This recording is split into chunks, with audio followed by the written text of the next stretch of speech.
पण एक सांगू का, पूजेच्या बाबतीत कुठलाही हलगर्जीपणा केलेला अण्णांना आवडत नाही. त्यामुळे अशा प्रकारच्या चुका आमच्याकडून होणार नाहीत की ज्यामुळे अण्णा आमच्यावर रागवतील, आम्हाला शिक्षा करतील,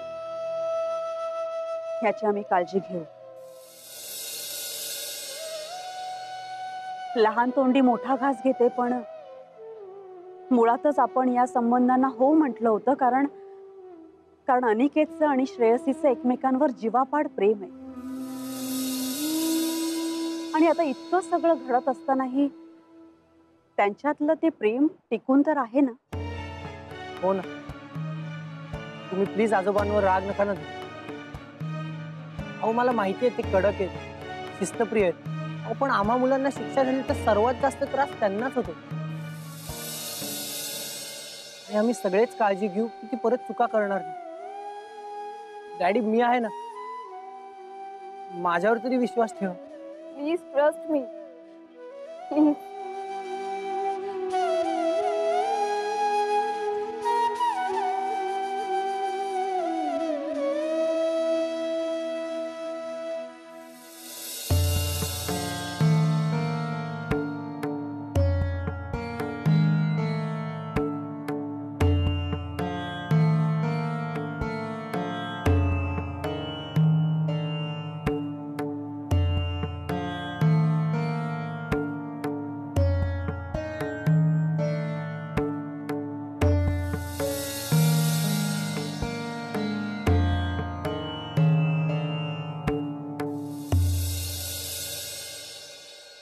बायकोच्या वतीनं क्षमा मागायला आलायस. तिला माफ करा ना आजोबा प्लीज. तिने फुलं आणायचा प्रयत्न केला तर तिला नाही मिळाली, त्यात तिची काय चूक? चूक तिचीच आहे. तिने जर प्रयत्न केला असता तर आणखीन काय हवं होतं, पण तिने प्रयत्नच केला नाही. सोनबाई फिरायला निघाल्या होत्या, जातातच आहेत तर आम्ही तिला काम सांगितलं. थोडं जरा जोशांच्या घरापर्यंत गेली असती तर फुलं नक्की मिळाली असती, पण आम्ही सांगितलेलं ऐकायचंच नाही असा नवीन आजार जाडलाय तिला. तसं काहीच नाही आजोबा. कदाचित ती आपल्याकडे थोडी भांबावली. तुम्ही आधीच तिला चटका दिला आणि आज ही शिक्षा. आणि तिची चूक एवढी मोठी आहे का आजोबा की तिने रात्रभर. चुका या छोट्या किंवा मोठ्या नसतात. चुका या चुका असतात आणि त्यांची शिक्षाही भोगलीच पाहिजे. शिक्षा भोगली तरच तिच्यात सुधारणा होईल. प्लीज आजोबा. त्याला पर्याय नाही बाळा. आणि हिच्याशी लग्न कर असं आम्ही सांगितलं नव्हतं तुला. तू स्वतःहून तिच्या प्रेमात पडलास. तिच्याशी लग्न करणं हा सर्वस्वी तुझा निर्णय होता. त्यामुळे गव्हाबरोबर फुलपटही दळली जाणारच. त्याला पर्याय नाहीये. गेल्या 200 वर्षात असं कधी घडलं नव्हतं. ते आज केवळ तुझ्या बायकोमुळे घडतंय. संकष्टी चतुर्थीच्या दिवशी गणपती बाप्पावरती जास्वंदीचं फूल वाहिलं जाणार नाहीये. फार मोठा अधर्म होणार आहे केवळ तुझ्या बायकोमुळे. त्यामुळे तिला शिक्षा ही झालीच पाहिजे. त्याला पर्याय नाही. आजोबा प्लीज. मी समजावून सांगतो ना तिला. समजावून सांगावंच लागेल तुला. भविष्यात जर तिला पुन्हा अशी शिक्षा होऊ नये असं वाटत असेल तर समजावून सांगावंच लागेल.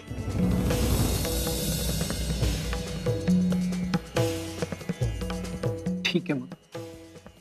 मी पण रात्रभर बाहेर थांबीन तिच्या बरोबर. तुम्ही तुमचा धर्म पाळा, मी माझा पती धर्म पाळा.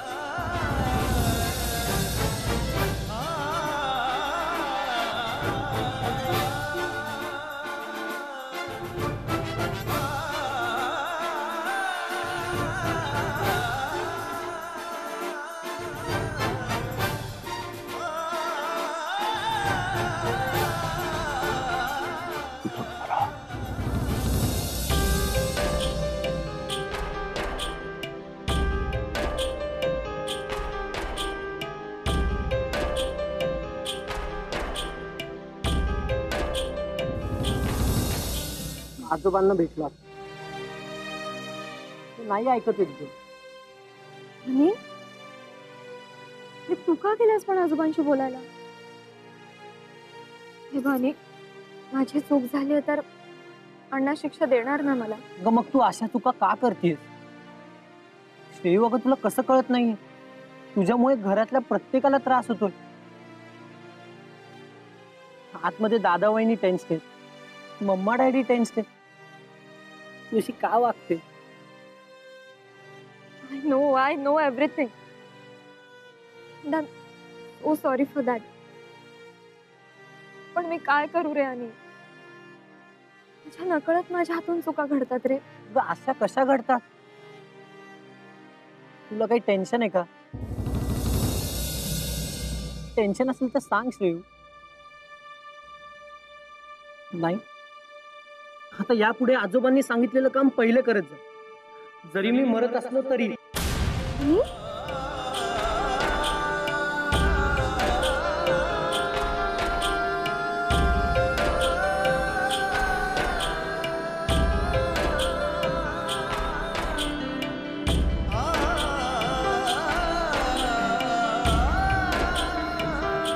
काय बोलतोस तू? Please. Shreyu, I am serious. कुठे होतीस तू? मला एवढंच सांगायचंय की आजोबा जे सांगतील ते काम करत जा. आता तुला कसं कळत नाही? तुला शिक्षा झाली तर सर्वात जास्त त्रास मला होतो. निदान ही शिक्षा मी तुझ्या बरोबर शेअर तरी करू शकतो. म्हणजे मी तुझ्या बरोबर इथे रात्रभर थांबणार. आणि अरे, वेडा आहेस का तू? हो. नाही नाही, प्लीज तू असं करू नकोस. अरे उगाच परत अण्णा ओरडतील. नाही नाही. आजोबांना माहितीये, मी सांगितलंय त्यांना. तर मीही तुझ्या बरोबर इथे रात्रभर थांबणार. आपण दोघेही मिळून शिक्षा बघू.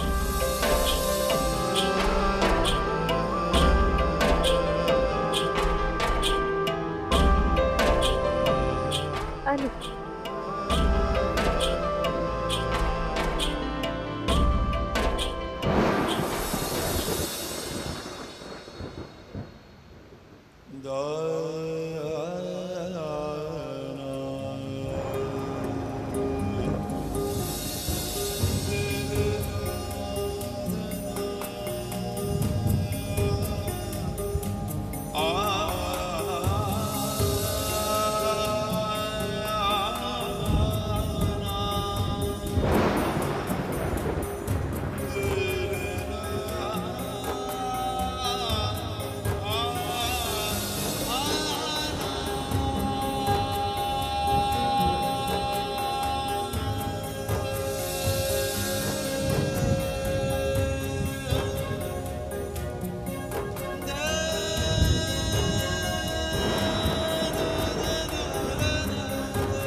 झालं,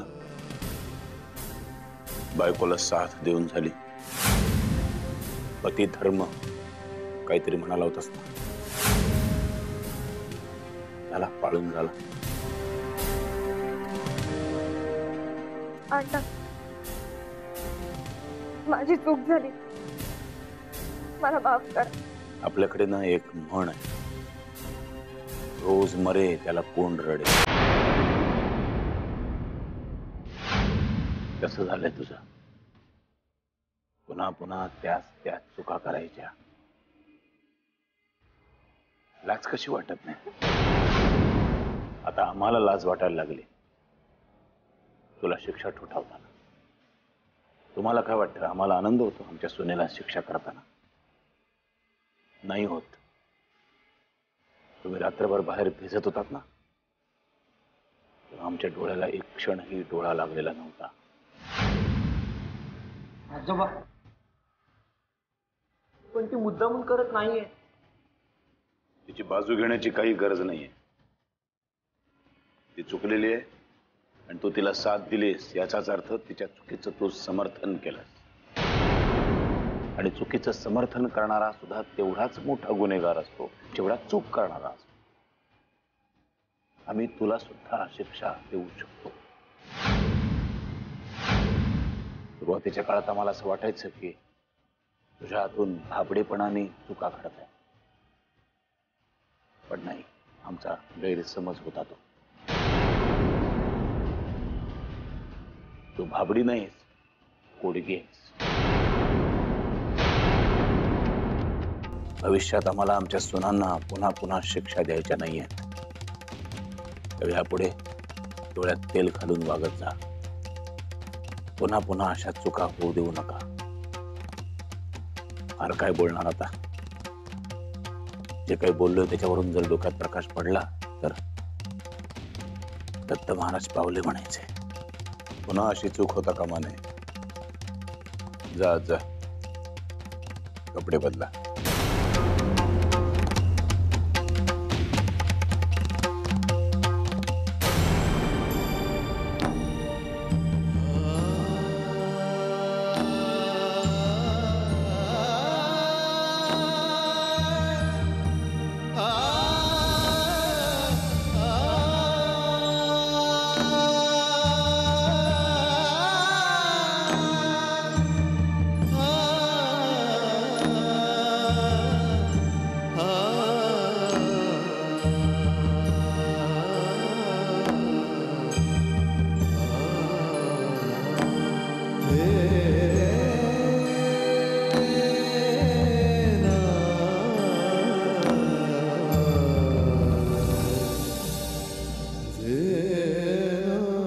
दिगंबरा दिगंबरा पाद वल्लभ दिगंबर.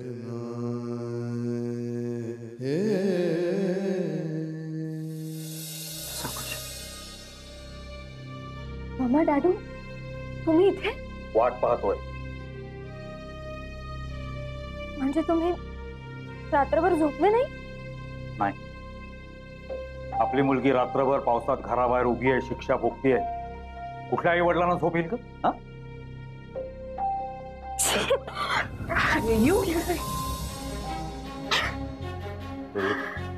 हे काय चाललं? काल तुझ्यासाठी मी गप्पा बसतो. हे असेच तुला जर का शिक्षा देत राहिले, मी गप्प नाही बसणार आहे. सांग डॅडू, प्लीज प्लीज काळजी नको करू. मी ओके, आणि आता असं नाही होणार. तुम्ही नंतर बोला. अनिकेत, इथे जवळपास एखादा डॉक्टर आहे का? प्लीज पटकन डॉक्टरला बोला. काय? नाही डॉक्टर नको, प्लीज मामा. का नको? तुला तपासून तर घे ना. नाही, डॉक्टर आला की उगाच सगळ्या टेन्शन मध्ये येतील. I am just all right. मला काही नाही झालं. बरं, ठीक आहे. तू कपडे बदलून घे बरं आधी. जा जा जा. केस पुसून घ्या.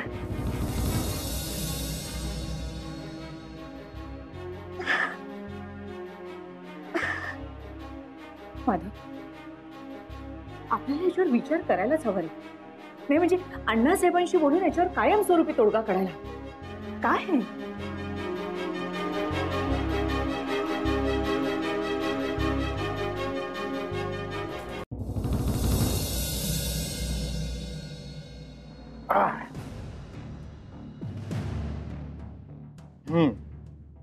प्राची पोटदुखी बरी केली. श्री नृसिंह सरस्वती. जानवी, चहा. आले आले. घ्या. विरू कुठे दिसत नाही? कुठे जातोय काय सांगून गेलाय का?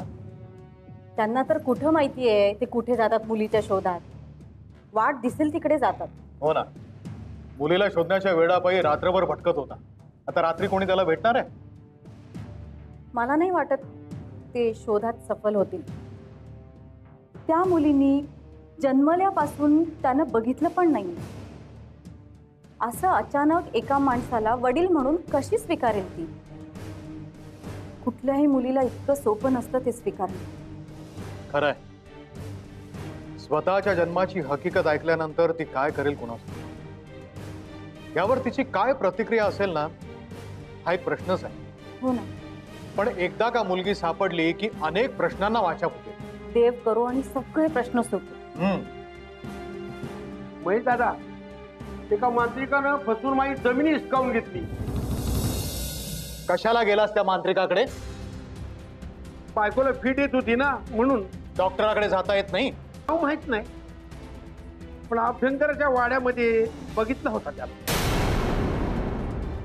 11 याचकांना जेवण घातलं होतं तेव्हा बघितला होता त्याला.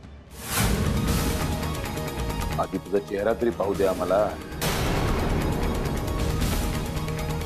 याचकाचा चेहरा पाहावा माणसा. अरे हाच तो माणूस, पकड त्याला. मी जातो. अनिकेत, का तू पकड.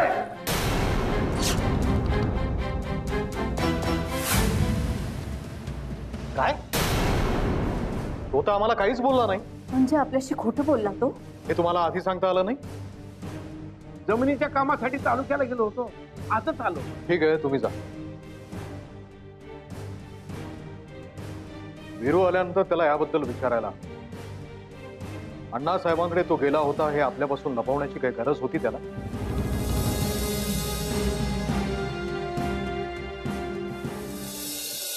सदा सर्वदा योग तुझा घडावा, तुझे कारणी देह माझा घडावा. उपेक्षू नको गुणवंता, रघु नायका मागणे हे ज्यादा. जय जय रघुवीर समर्थ. गणपती बाप्पा मोरया. मंगल मूर्ती मोरया. घ्या.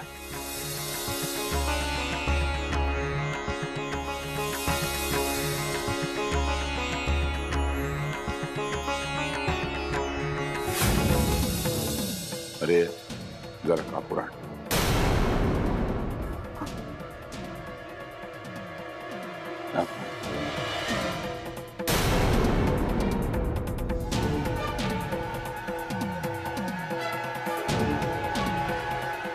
आरती घे श्रेयसी.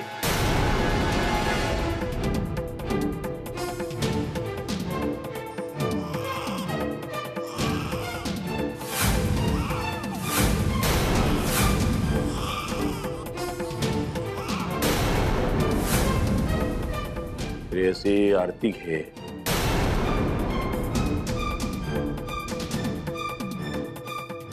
श्रेयसी अगं आरती घे.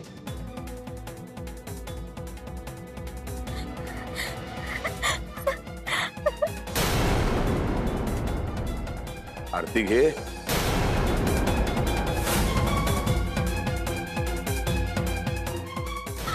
श्रेयसी